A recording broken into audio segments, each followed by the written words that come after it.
Hey there, English learners! Welcome to the English Journey podcast, where we learn real English through real conversations. I'm Sarah. And I'm Mike. Sarah, you look different today. Did you do something with your hair? No, Mike, but I'll tell you what I did do. I finally ran for 30 minutes without stopping. What? You? The person who told me last month that running was torture invented by morning people? Yes, that person. But here's the thing. I didn't wake up one day and suddenly run 30 minutes. That would be crazy. So what changed? I started with just 3 minutes. 3! My neighbor's dog can run longer than that, but I did those 3 minutes every single morning. No excuses. And that's actually the perfect topic for today's episode, because learning English is exactly like that. It's not about being perfect, it's about showing up every day. Right. And if you're listening to us right now, maybe while making breakfast, riding the bus, or even still lying in bed, you're already doing it. You're showing up for your English. So today, we're going to talk about something super important, how tiny habits create massive results. And we'll share some stories, including some pretty embarrassing failures, to prove it works. And don't worry, this is a B1 level episode. We'll explain vocabulary as we go, speak clearly, and make sure you understand everything. If you're A2, you can still follow along. Just listen, and everything will make sense. Before we start, we have one small request. If you enjoy this episode, hit the like button, subscribe, and share it with one friend who's learning English. Every single like helps other learners find us. And please leave a comment. Tell us, where are you listening from? And what's your biggest challenge with English right now? All right, let's dive in. Mike, can I ask you something personal? Uh-oh, should I be worried? No, I'm curious. When did you start learning Spanish? Oh, wow, okay. I started in 2019, so that's 7 years ago. And are you fluent now? Define fluent. That's a no, then. Look, I can order food at a restaurant and say, "Where's the bathroom?" That's basically fluent, right? Sure, survival fluent. But seriously, what happened? 7 years is a long time. I'll be honest, I kept quitting and restarting. I'd study hard for 2 weeks, then stop for 3 months. Then I'd feel guilty and start again. It was an endless cycle. That's called being inconsistent. Let me break that word down for our listeners. Inconsistent means you don't do something regularly or in the same way. For example, his study schedule was inconsistent. Some days he studied for 2 hours, other days not at all. Exactly. I was super inconsistent. And you know what the sad part is? If I had studied just 10 minutes every single day for those 7 years, I'd be fluent by now. That's so true. Consistency beats intensity. Every time. Wait, say that again for our listeners. That's a great sentence. Consistency beats intensity. It means doing something small every day is more powerful than doing something big occasionally. Like studying 15 minutes daily is better than studying 3 hours once a week. Exactly. Because when you do something every day, it becomes automatic. It becomes a habit. And that's the secret. You don't need motivation if you have a habit. Ooh, I like that. Let me explain that word. A habit is something you do regularly without thinking about it, like brushing your teeth. You don't need motivation to do it, you just do it automatically. Right. So the goal isn't to feel motivated every day. The goal is to build a habit so strong that you do it even when you don't feel like it. And that's bringing us to the first big idea today. Just show up. Show up means to be present and participate, even if you're not perfect. For example, she showed up to class every day, even when she was tired.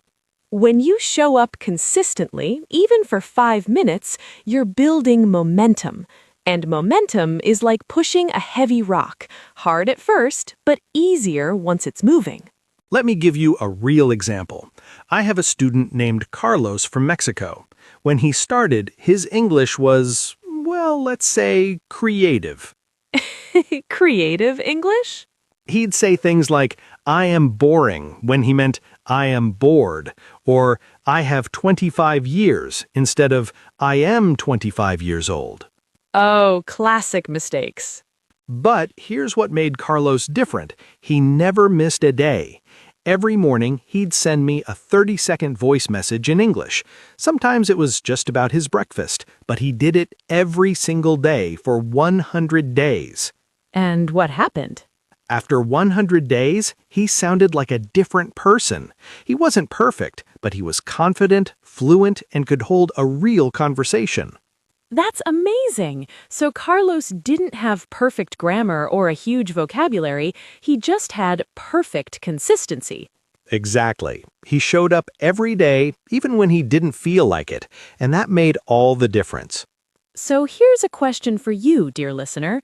Can you commit to just 5 minutes of English every day for the next 7 days? Not 2 hours, not when you have time. Just 5 minutes, non-negotiable.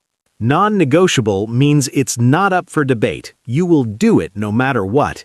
Like, breakfast is non-negotiable for me. I always eat it. So make English practice non-negotiable for just 7 days and see what happens. Okay, Sarah, I have a confession to make. Oh boy, here we go. Remember when I said I'd start going to the gym? You mean 2 years ago? Yes, that. I bought fancy gym clothes, expensive shoes, a water bottle with motivational quotes on it. And how many times did you go? 0. 0? Well, I went once, but I just sat in the parking lot for 20 minutes, felt overwhelmed, and drove home. Mike, why? Because I built it up in my head as this huge thing. I need to work out for an hour, I need a perfect plan, I need to look like I know what I'm doing. And that pressure killed your motivation before you even started. Exactly. But then I learned about something called the 2-minute rule. Ooh, I love this. Tell our listeners about it. The 2-minute rule says when you start a new habit, it should take less than 2 minutes to do. The goal isn't to finish, it's just to start. So instead of, I'm going to work out for 1 hour, you say, I'm going to put on my gym clothes. That's it. That's the habit. and what happened? Well, once I had my gym clothes on, I figured I'm already dressed, I might as well do 1 push-up, and then 1 became 5, and 5 became a quick 10-minute workout. That's brilliant. So the 2-minute rule removes the mental barrier. It tricks your brain into starting. Exactly, and the same works for English. How? Instead of, I'm going to study English for 1 hour, you say, I'm going to read 1 sentence in English. Just 1 sentence? Just 1. But once you read 1, you'll probably read 2, then 5, then a whole paragraph. I love this. So the goal is to make starting so easy that you can't say no. Right. Here are a few 2-minute English habits you can try. Listen to 1 English song. Write 1 sentence about your day.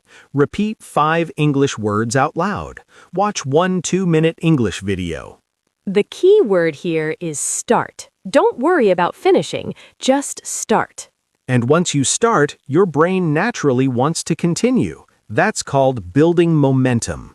Momentum means the power or energy something gains while moving. Like, once she started studying, she built momentum and studied for 30 minutes. So here's your challenge. Pick 1 2-minute English habit and do it today, right after this episode ends. Don't overthink it. Don't wait for motivation. Just do it for 2 minutes. Mike, I need to tell you a story that still makes me cringe. Cringe means to feel embarrassed about something. Like, I cringe when I think about my old photos. Exactly. So years ago, I was learning French.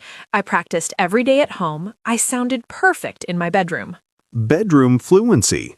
Yes, but then I went to Paris and I completely froze. I couldn't order coffee. I forgot basic words. I ended up just pointing at the menu like a tourist. What happened? I was paralyzed by perfectionism. I was so afraid of making mistakes that I couldn't speak at all. Oh, I've been there. That fear of sounding stupid keeps so many people silent. But here's what I learned. Mistakes are proof that you're trying. Say that again? That's powerful. Mistakes are proof that you're trying. If you're not making mistakes, you're not learning. You're just staying in your comfort zone. And your comfort zone is a beautiful place, but nothing ever grows there. Exactly. So I want to talk to the perfectionists listening right now. You know who you are. You wait until your English is good enough before speaking. But here's the truth. Your English will never feel good enough. You just have to start speaking anyway. One of my favorite quotes is, "You don't have to be great to start, but you have to start to be great." Oh, I love that. Let me say it again slowly for our listeners. You don't have to be great to start, but you have to start to be great. Think about babies learning to speak. Do they wait until they can say perfect sentences? No. They say mama, dada, random sounds, and slowly they improve. Right. They embrace messy progress instead of waiting for perfect progress. Messy progress means moving forward imperfectly, uncomfortably, and full of mistakes. And messy progress is still progress. So give yourself permission to be bad at English. Be awkward, mispronounce words, mix up grammar. It's all part of the journey. And every mistake teaches you something that perfection never could. All right, friends, time for our word tour, where we review the most useful vocabulary from today. We'll say each word, explain it simply, and give you an example. You can repeat after us if you want. First word, inconsistent, meaning not regular or reliable. Example, his workout routine was inconsistent. He exercised for a week, then stopped for a month. Next, habit, meaning something you do regularly without thinking. Example, checking my phone first thing in the morning became a bad habit. Next, show up, meaning to be present and participate, even when it's difficult. She showed up to every class even when she was tired. Next, non-negotiable, meaning something you will absolutely do, no excuses. Morning coffee is non-negotiable for me. I need it to function. Next, momentum, meaning the power something gains while moving forward. Once he started studying, he built momentum and couldn't stop. Next, cringe, meaning to feel embarrassed or uncomfortable. I cringe when I remember my first English presentation. I was so nervous. Next, messy progress, meaning moving forward imperfectly with mistakes and discomfort. My English improved through messy progress, lots of mistakes, but I kept going. And finally, consistency beats intensity, meaning regular small efforts are more powerful than occasional big efforts. Example, studying 10 minutes daily is better than studying 5 hours once a month. Consistency beats intensity. Well, friends, we've reached the end of today's episode. But before you go, let's do a quick recap. What did we learn today? First, just show up. Even 5 minutes counts. Consistency beats intensity. Second, use the 2-minute rule. Make starting so easy you can't say no. Third, progress over perfection. Messy progress is still progress. Mistakes are proof you're trying. And most importantly, you don't have to be great to start, but you have to start to be great. So here's your mission. Right after this episode, do one small thing in English. Read one sentence, speak one word out loud, write one thought. Just start. That's all. And if this episode helped you, please like, subscribe, and share it with one friend who's learning English. Also, drop a comment and tell us, where are you from and what's one small English habit you'll start today? We read every comment, and we're cheering for you. Remember, small steps, big changes. You've got this. This is Sarah. And this is Mike. And you've been listening to the English Journey podcast. Keep learning, keep growing, and we'll see you in the next episode.